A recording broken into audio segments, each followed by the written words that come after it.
Mas listener, pendidikan entrepreneurship ini merupakan salah satu inisiatif yang sangat penting ya, di mana para generasi muda ini akan mendapatkan keterampilan dan juga pengetahuan yang tentu ini sangat membantu mereka untuk menjadi wirausahawan sukses.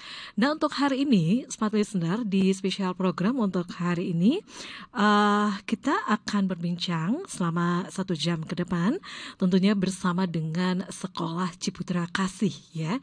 Dan untuk hari ini saya sudah bersama dengan narasumber spesial yang saat ini sudah hadir di studio. Langsung saja ya, saya sapa. Di sini kita sudah bersama dengan Bapak Dr. Insinyur Antonius Tanan MBA, MSc, MA. Beliau ini merupakan advisor pendidikan Grup Ciputra.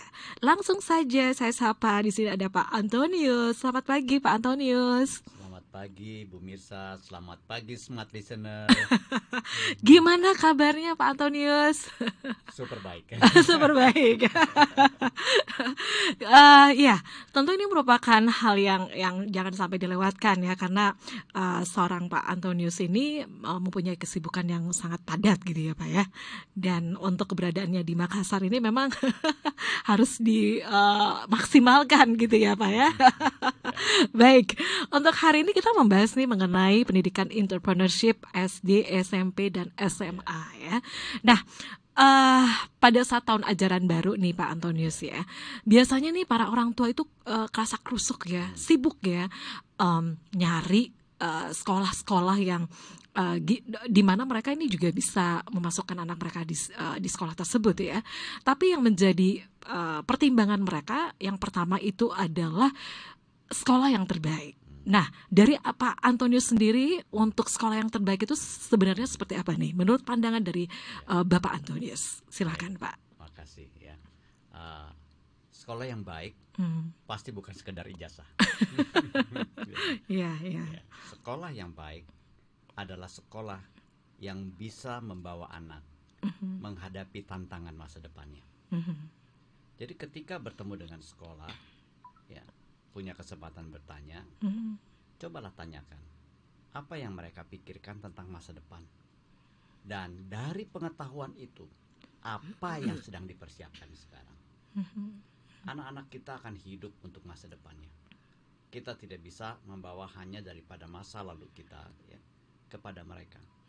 Kita mereka membutuhkan pijakan-pijakan untuk masa depan mereka. Jadi kalau ringkasnya, pendidikan yang baik pasti bukan sekedar ijazah, tetapi pendidikan untuk kehidupan. Jadi pentingnya pendidikan untuk kehidupan ya.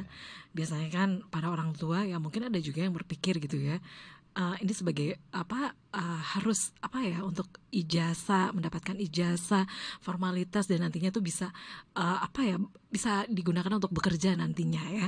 Tapi ini juga nih Pak Antonius ya, kalau sekarang ini kan kita mungkin ada juga ya orang tua yang berpikir pada saat lulus, kamu itu mau kerjanya di mana? Bekerja dengan orang lain. Tapi apa sih yang membedakan sekolah Ciputra ini dengan sekolah yang lain nih? Khususnya dengan adanya pendidikan entrepreneurship ini, Pak Antonius. Ya.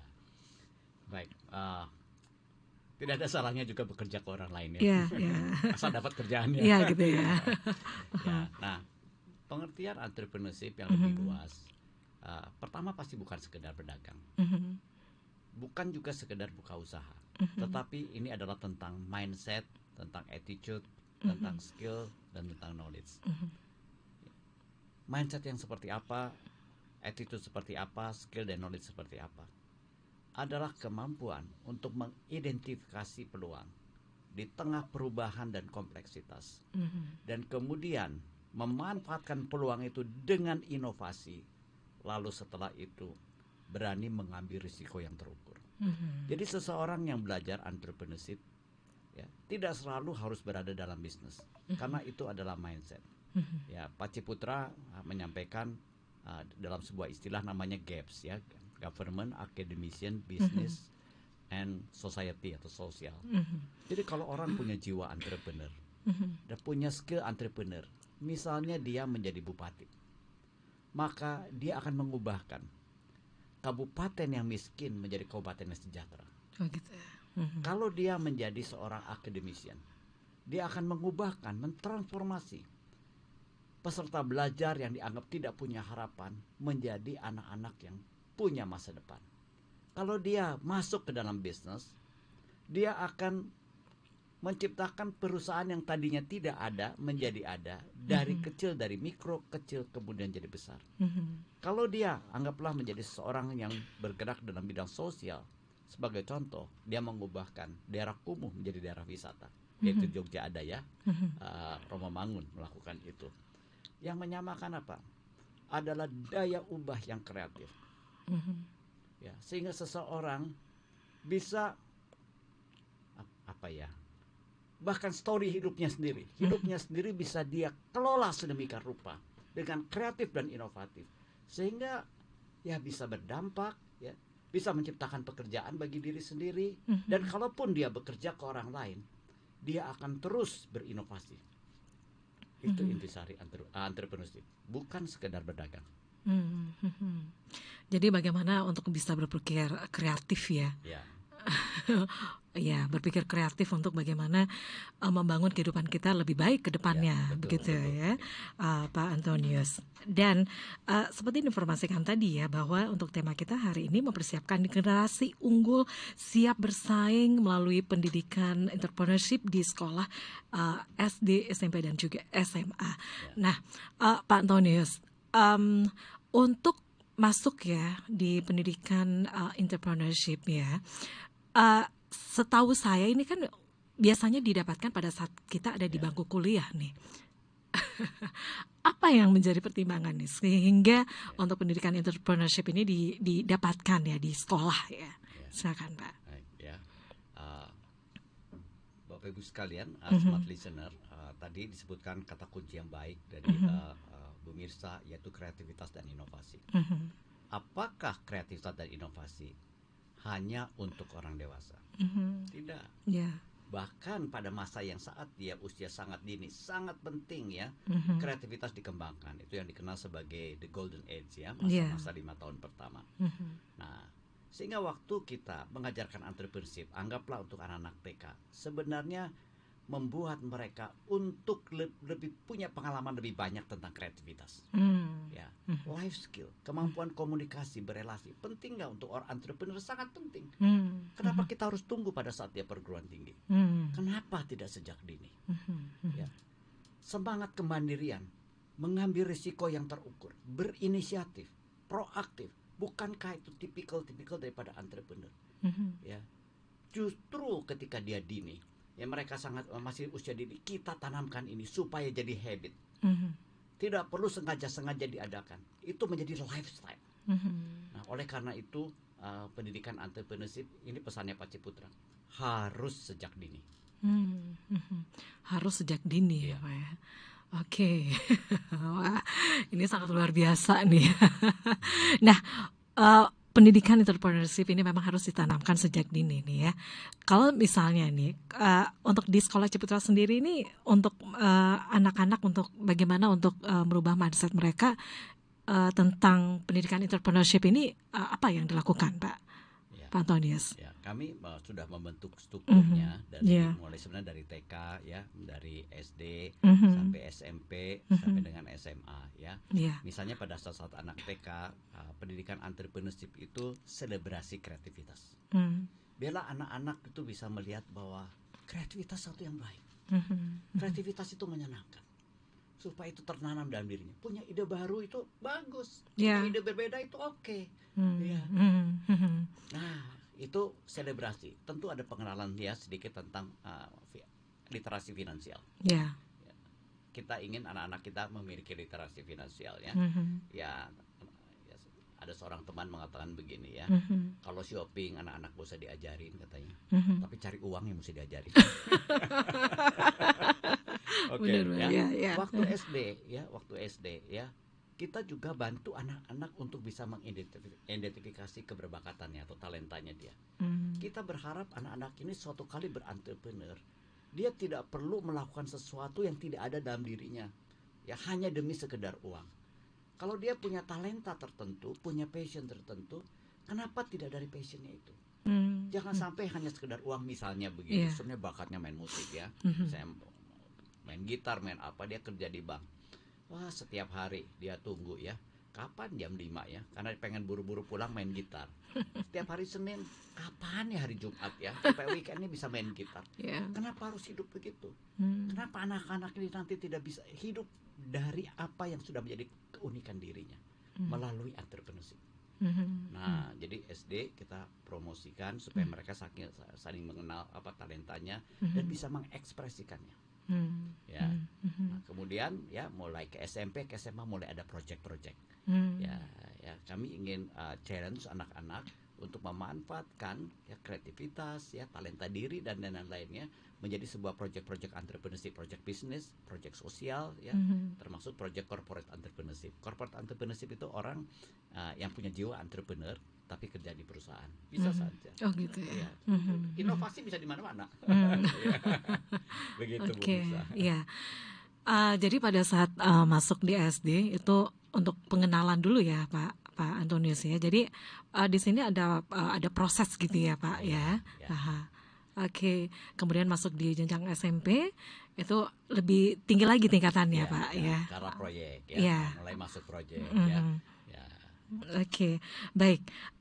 Dan smart listener, kita masih bersama ya di spesial program untuk hari ini. Tentu masih bersama Bapak Antonius ya. Beliau ini merupakan advisor pendidikan grup Ciputra, dan kami juga mengundang Anda untuk bisa berinteraksi ya bersama kami ya. Mungkin Anda juga ingin mengajukan pertanyaan kepada Pak Antonius, silakan ya di 0811 461011 dan juga bisa di live chat ya di channel YouTube Smart FM Makassar. Dan kita masih lanjut lagi ya, kita break dulu untuk sesaat, dan Smart Listener Anda jangan kemana-mana, kami akan kembali sesaat lagi.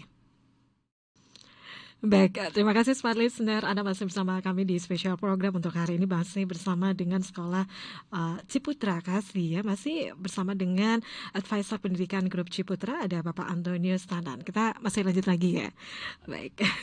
Dan Smart Listener, seperti diinformasikan tadi ya oleh Pak Antonius bahwa entrepreneurship ini bukan sekedar berdagang ya. Jadi sebenarnya untuk pendidikan entrepreneurship itu hal-hal apa saja sih diajarkan di pendidikan entrepreneurship ini, Pak Antonius? Tapi sebelum kita jawab ya, ini ada beberapa pertanyaan yang memang sudah ya bergabung di live chat ya channel YouTube Smart FM Makassar.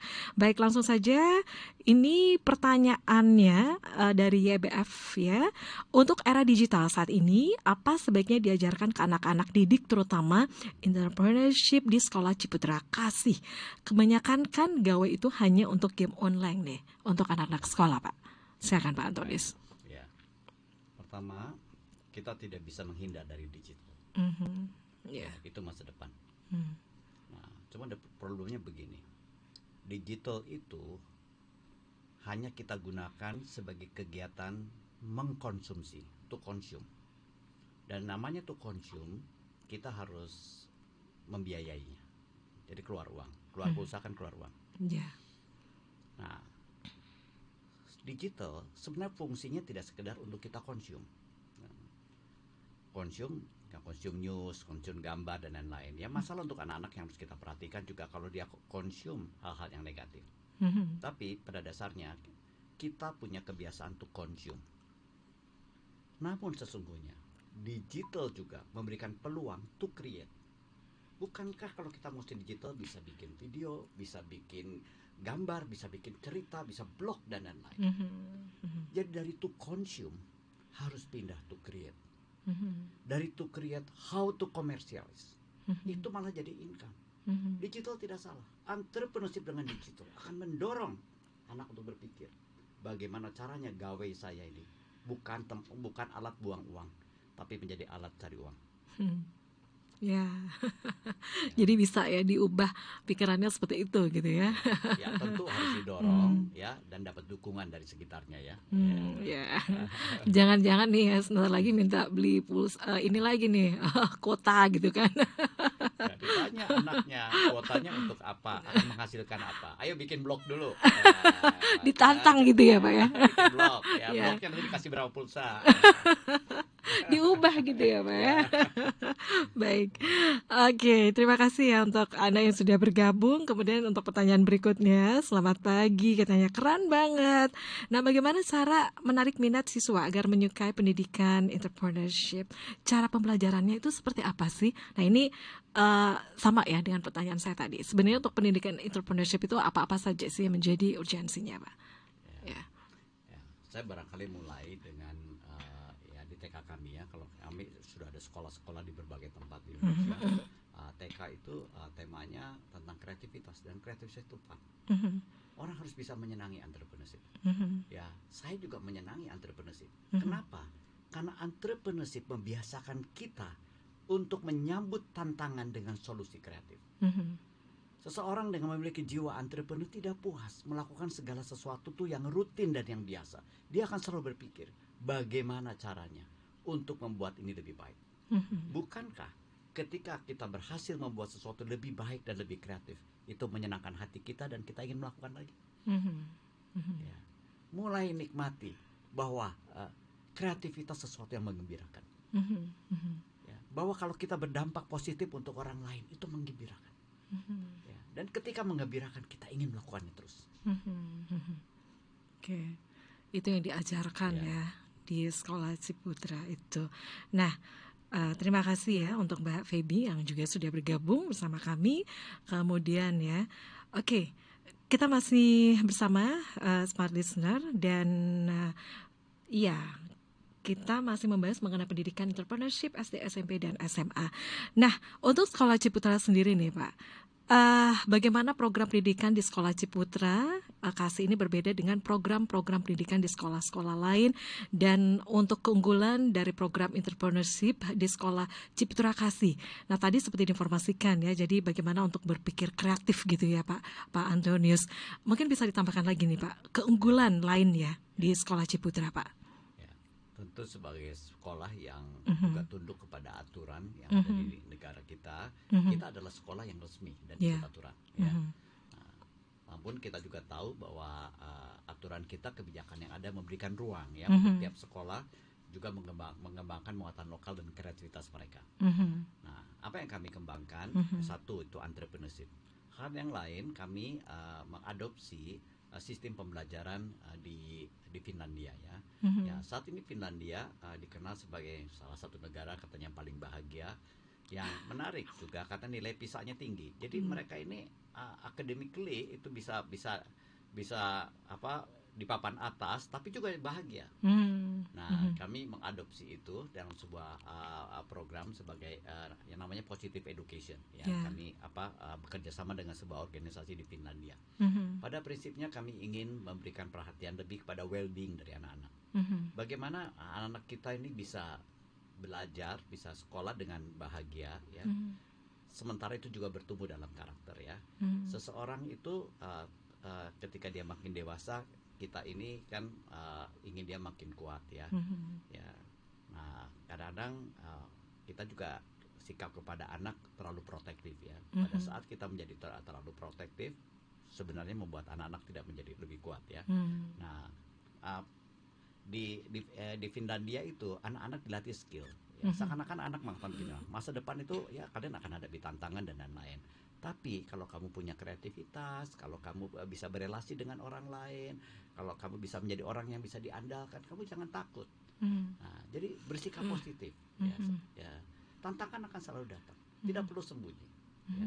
Tapi jadilah orang yang kreatif, ya. Karena ya tantangan itu selalu kalah oleh satu, oleh kemampuan menciptakan solusi. Ya, betul kan? Oke, benar-benar. Ya, kalau kita bisa mengajarkan anak-anak menciptakan solusi dan memiliki karakter dan skill untuk menciptakan solusi itu, maka rasanya kita tidak perlu khawatir terlalu banyak lah ya untuk masa depan mereka. Ya. Oke, jadi memang yang terpenting itu bagaimana menciptakan solusi gitu ya, Pak ya. Baik, itu ya yang membedakan sekolah Ciputra Kasih ini dengan sekolah yang lain ya, Smart Listener. Baik, Pak Antonius, untuk pendidikan entrepreneurship ini ya, ini sebenarnya untuk di sekolah Ciputra ini sudah ada berapa lama, Pak? Ya. Dari 2008 ya, kami sudah pengalaman berapa nih? 15 tahun. Ya. Oke, jadi berartinya sudah ada 15 tahun ya untuk Ya, pendidikan ya, entrepreneurship ini diajarkan di tingkat sekolah ya. ya, tingkat sekolah dasar, TK SMP, sampai dengan SMA. TK sampai SMA Ya, ya. Tentu ada hal ya, ini sudah 15 tahun, ya, ada hal yang mungkin bisa menjadi hal apa ya untuk mengevaluasi untuk keberhasilan dari program ini ya, sebenarnya seperti apa nih Pak Pak Antonius? ya. Mhm. Bapak Ibu sekalian, Ya. sebagian besar waktu anak dengan keluarganya, ya. Jadi sebenarnya pengaruh terbesar itu ada di dalam keluarga. Mhm, Ya. mhm, Jadi apabila kita ingin anak-anak kita bertumbuh dalam entrepreneurship, rumah keluarga juga harus menciptakan suasana yang kondusif, mhm. yang membangun hal itu. Ya, tadi saya sempat ngobrol sama Bu Mirsa ya tentang Ya. kreativitas, misalnya ya jangan terlalu banyak aturan lah di rumah. aturan perlu ya, Iya. aturan perlu, cuman misalnya begini ya, satu Mhm. kali anak-anak yang hendak berkreativitas ya, Ya. mau mindahin pot, lalu kita mengatakan jangan pindahin, mama udah taruh di situ ya. Ya, itu udah paling cocok. Wah, anaknya tidak punya kesempatan eksperimen. Makan ya, wah anaknya tiba-tiba tertarik, yuk kita coba yuk makanan yang baru yang belum pernah. Ya nanti nggak enak, nah itu nggak berani ngambil resiko tuh orang tuanya tuh. Ya kenapa kita coba yang baru, ayo Hmm. take risk aja, paling Hmm. rasanya nggak enak Hmm. tapi kita ambil resiko. Hmm. Nah kalau banyak aturan kan segala sesuatu diatur, pot ada di mana, makan harus di mana, ya. Ya sampai yang tidak perlu, yang sebenarnya ruang-ruang kreativitas itu diatur oleh kita, ya anaknya akan kehilangan. Hmm. Ya kasihan ya, di sekolah kan hanya berapa jam Hmm. interaksinya, sebagian besar di rumahnya. Hmm. Ya, Hmm. nah kami sendiri tentu selalu mencari ya room for improvement, apa yang bisa kita lakukan ya, ikut conference, baca, terkoneksi dengan organisasi yang lain ya untuk itu. Ya, Jadi biarkan saja nih Pak, apa ya? untuk misalnya anak-anak nih mau ya seperti informasikan tadi ya, Ya, bagaimana ya, untuk memancing kreativitas mereka gitu ya ya. Pak ya. Nah, Jangan terlalu banyak aturan. ya tanya Hmm. Hmm. kenapa? Kenapa mesti pindah? Ya. Ya, lalu diskusikan. Mhm. Ya, ada alasannya nggak? Menurut aku lebih indah, misalnya kotak. Ayo kita pasang dulu, lihat indah. Mhm. Kamu lihat indah dari sudut mana? Yuk kita foto. Mama Hmm. tadi taruhnya gini, kita foto. Ya. Hmm. Menurut kamu lebih indah mana? Jadi eksperimen, jadi Oh gitu diskusi, ya. jadi Ya. relasi, Mhm. terbentuk, Mhm. dihargai pendapatnya. Mhm. Ya, ya Mhm. karena kita hal sepele, ya kita atur gitu ya. Enakan di mana? Ya, udah coba aja. Kamu yang pilih, kita semua ikut. Iya, dari makanan kemudian dari pakaian juga biasanya Iya. dipilihkan dong, Pak. Ya. Ada juga tuh ya orang tua seperti itu gitu kan ya. Ya, aduh, kalau saya mengatakan begini, ya saya Mhm. pernah joke aja ya ke orang tua, saya bilang begini ya, eh, kan ada ya kita semua pengen rumah bersih ya, kalian Mhm. ini pengen pilih dindingnya bersih, nggak ada Mhm. coretan anaknya, ya Ya. bersih, anak-anak nggak ada coret-coret di sana, dan anak-anak kehilangan kreativitas, atau dinding rumahnya ada coret-coret tapi anaknya kreatif, pilih mana? Susah. Iya Saya iya susah ya. ya. Biasanya orang tuanya udah keriting duluan nih ya. Waduh, ini banyak coret-coret nih di rumah nih. Ya, Tapi situ kelihatan ya bahwa anak-anaknya itu diberikan keleluasaan ya ya, untuk bagaimana ya. Saya tidak ya. mengatakan Mhm. sebebas mungkin ya, Mhm. tapi jadilah lentur ya, Mhm. jadilah ya. Oke, baik. Pak Antonius, untuk Sekolah Ciputra ini memang mempunyai hal yang beda ya dengan Hmm. sekolah-sekolah yang lain ya. Untuk di Makassar ini sendiri itu ada apakah memang di beberapa di Indonesia untuk Sekolah Ciputra ini atau gimana nih, Pak? Untuk Ya, sekolah mulai dari tingkat TK, SD, SMP, SMA ya. ya di Mhm. Makassar, untuk ini sekolah yang pertama Iya. ya. Mhm. Sebelumnya kami ada di Jakarta, kami Mhm. ada di Tangerang, kami ada Mhm. di Bogor, di Jonggol ya. Mhm. Kami ada di Surabaya, Mhm. kami ada di Samarinda, kami ada Mhm. di Manado, kami ada di Ambon, ya kami ada di Semarang, nah, kami ada juga di Pandaan, ya, Iya. ya Mhm. jadi sebaran banyak, dan Mhm. kami memiliki guru-guru ya yang sudah berpengalaman. Bu Esti ini yang akan kami bawa dari Jakarta ya, sudah bersama dengan kami 15 tahun.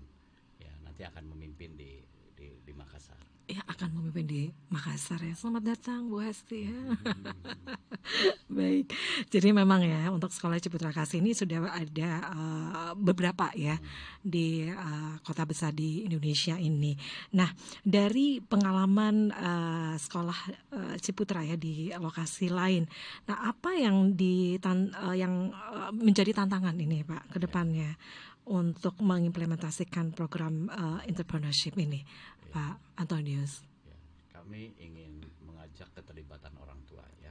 Ya, termasuk ketika kami mengajarkan entrepreneurship di kampus. Kampus kami yang di Surabaya kan temanya sudah entrepreneurship ya. Di Makassar juga entrepreneurship. Dan keterlibatan orang tua itu adalah penting. Ya, prinsipnya begini. Orang tua adalah guru pertama, guru utama, dan guru paling lama. Ya. Jadi kami ingin bekerja sama dengan orang tua untuk bersama-sama mewujudkan anak jadi seperti apa. Ya, kami ingin sebentar lagi mungkin nanti Bu Esti akan memikirkan akan membuat satu program-program yang anak dengan orang tua. Seringkali ya ketika seminar parenting itu orang tuanya saja yang datang. Ya. Anak ditinggal. Kami punya pendekatan yang berbeda. Ketika seminar itu dilakukan, dua-dua datang supaya nanti bisa melakukan aktivitas bersama. Kami ingin mengempower orang tua untuk dia menjadi guru utama untuk anak-anaknya. Ya, satu kali ketika anak-anaknya menjadi orang sukses, ketika ditanya oleh orang lain, kenapa kamu bisa begini? Dia mengatakan, aku bersyukur punya ayah dan bunda seperti itu yang mendukung aku. Ya, tidak perlu sekolahnya disebut, biar ayah bundanya yang disebut. Kami ingin menjadi sekolah yang terbaik, bukan mengklaim bahwa anaknya jadi apa, tapi kami ingin support orang tua bisa jadi orang tua yang baik, karena pengaruh orang tua besar sekali. Ya, supaya mereka menjadi orang tua yang memiliki pengetahuan untuk bisa membangun anak. Jangan lupa, waktu terbanyak anak bukan dengan sekolah, tapi dengan orang tuanya. Jadi orang tuanya juga ini ikut belajar gitu ya, Pak Antonius ya. Oke, kita lanjut lagi sebentar ya, kita break dulu untuk sesaat ya. Dan sebenarnya Anda jangan kemana-mana, kita masih bersama di special program untuk hari ini, Pendidikan Entrepreneurship SD, SMP, dan SMA di Sekolah Ciputra Kasih.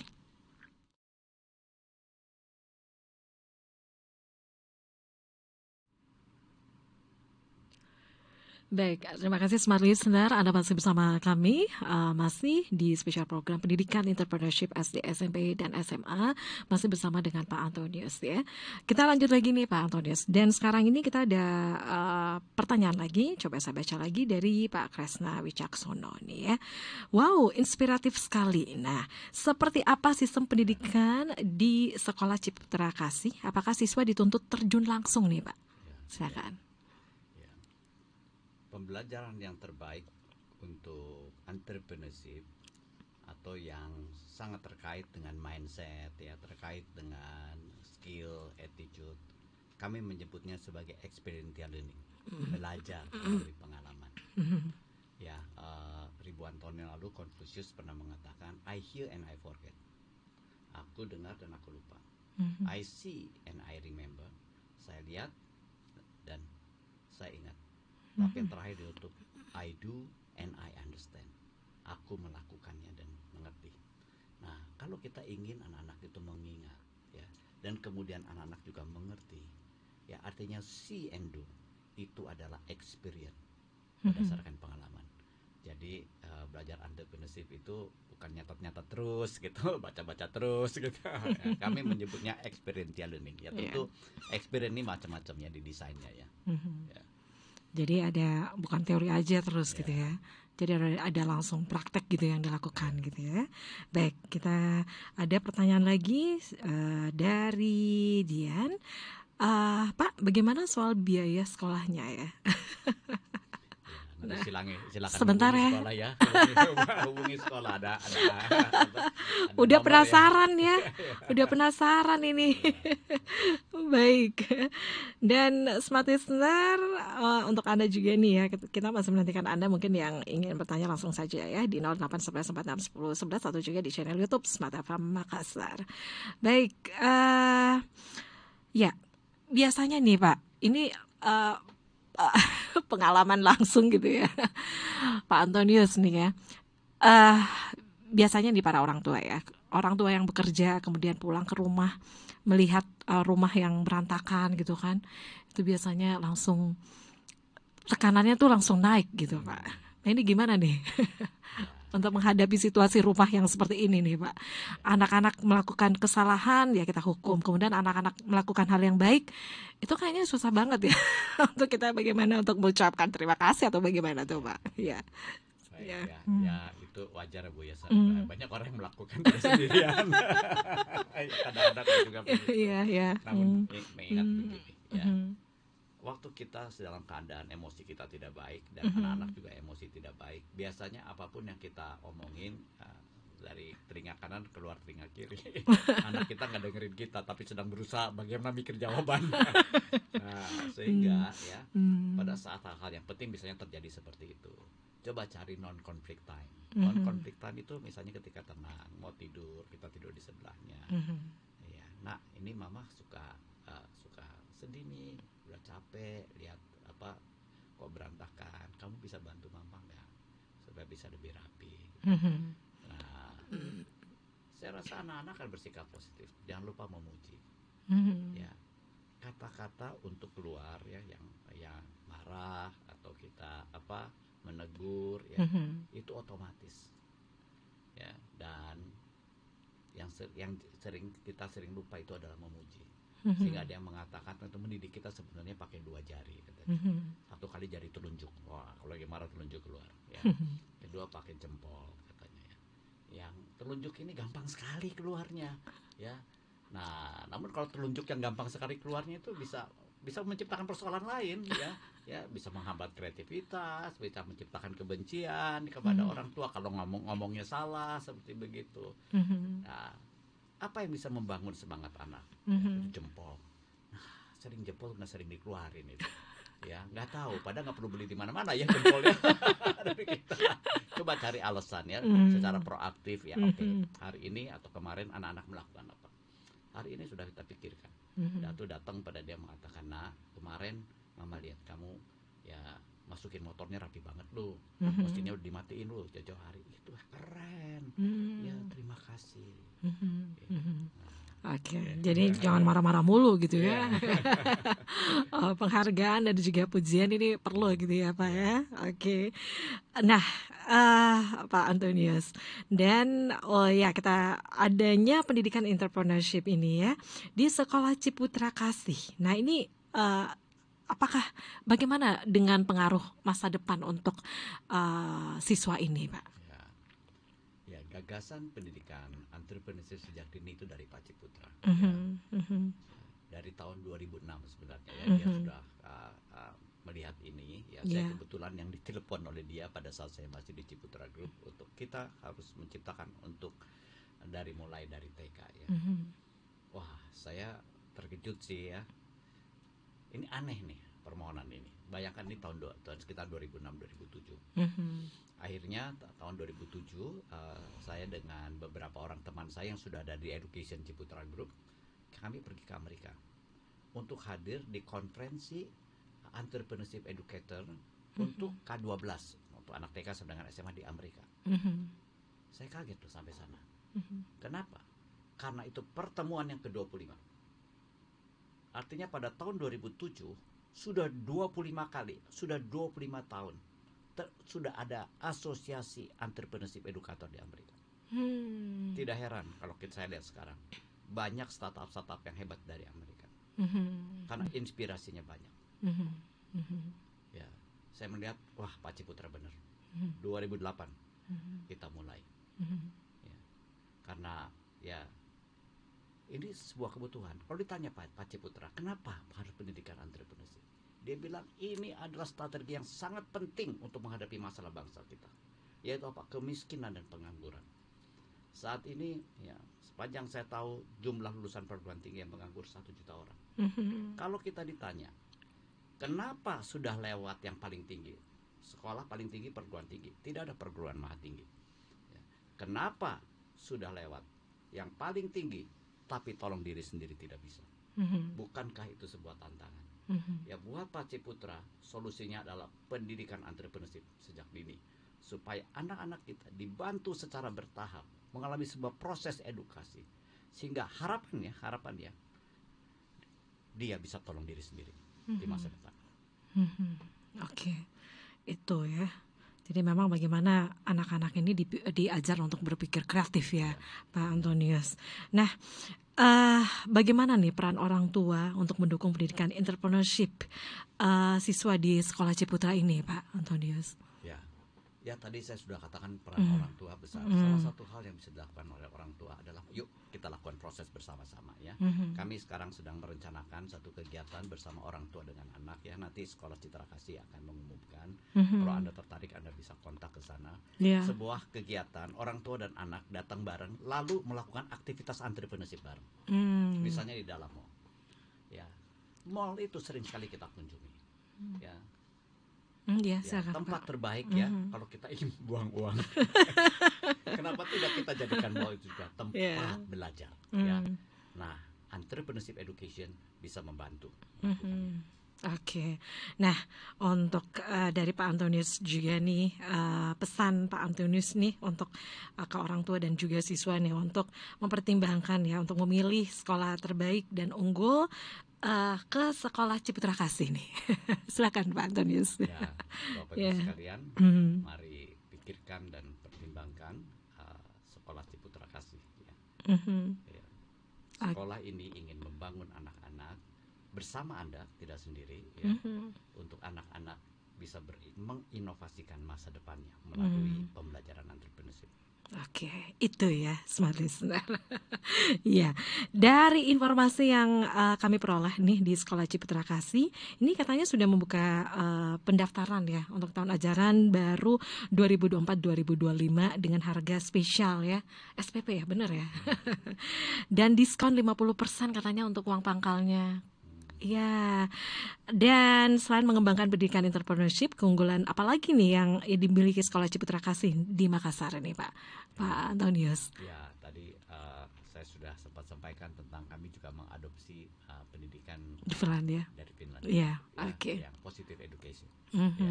Iya, jadi itu ya, positive education, kemudian ada banyak hal-hal lain ya, tadi seperti diinformasikan juga oleh Pak Antonius. Jadi untuk pendidikan entrepreneurship ini bukan sekedar berdagang aja, jadi memang banyak nilai-nilai ataupun hal-hal lain yang sangat bermanfaat untuk pendidikan generasi muda di akan yang datang ya. Baik, sepertinya kita juga harus menyudahi perbincangan kita untuk hari ini. Sekali lagi terima kasih untuk Bapak Dr. Insinyur Antonius Tanan MBA MSc MA, seorang advisor pendidikan Grup Ciputra. Sekali lagi terima kasih Pak Antonius. Terima kasih Bu. Iya. Terima kasih Smart Listener. Iya. Dan Smart Listener, demikian perbincangan saya bersama dengan Bapak Antonius. Anda juga bisa menonton kembali ya untuk perbincangan ini di channel YouTube Smart FM Makassar. Saya Mirza Arianti pamit, selamat pagi dan sampai jumpa.